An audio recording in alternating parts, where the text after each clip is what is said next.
I was pleased to be elected policy chairman again. What we saw in this last campaign was that candidates really matter, but what you're for also really matters. I think that's one of the reasons that virtually every predictor of what was going to happen in the elections was wrong. You know, the president wasn't defeated by huge numbers. In fact, he may not have been defeated at all. We gained seats in the House. We are going to hold the majority in the Senate. Hispanic Americans voted for Republicans in ways that they have not ever done before. African American women, young African American men below, say, 35, high percentages of them, way beyond expectations, voted for our candidates, voted for the president.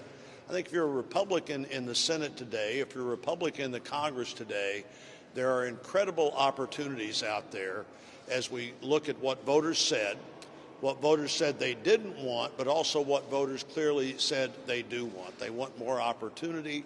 They want more fairness. They want a strong economy. They don't want the regulators to regulate us out of business. We want every regulation we need and not a single regulation we don't need.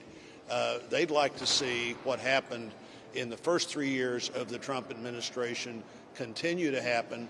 That's a message that we all need to pay close attention to. High employment numbers, low unemployment numbers among every group in America, and voters defied every predictor when they came to the polling place and said, this is what we want to see more of. First, I'm very thankful to have made it through another election season and on to my second term in the United States Senate. So to the people of Iowa, I'm very honored to be able to serve you again for 6 more years.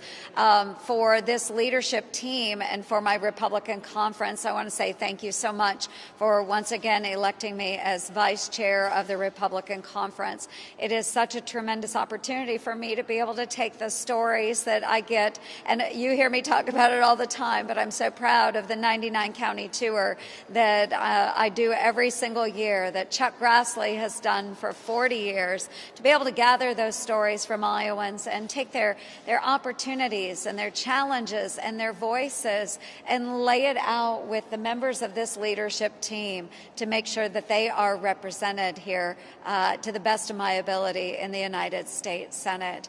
One also, you'll recognize as the only female member of the leadership team, it is a great honor to be able to project a conservative woman's voice on the national stage, and recognizing that this may have been the GOP year for our women. And again, just adding an additional voice for them as we continue to move through this next term. But again, just so grateful, first, again, people of Iowa, and then to the members of my conference for re-electing me, putting their trust and confidence in me for this position as vice chair. Thank you.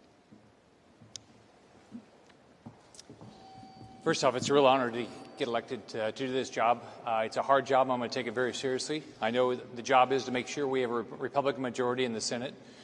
First, we've got to go win in Georgia, and we're going to win in Georgia.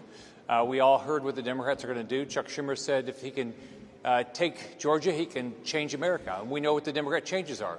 Medicare for All, which is going to take away private health insurance for 150 million Americans. The Green New Deal, which is going to ruin our economy. It's a $100 trillion expenditure. The socialism, reduce funding for the police.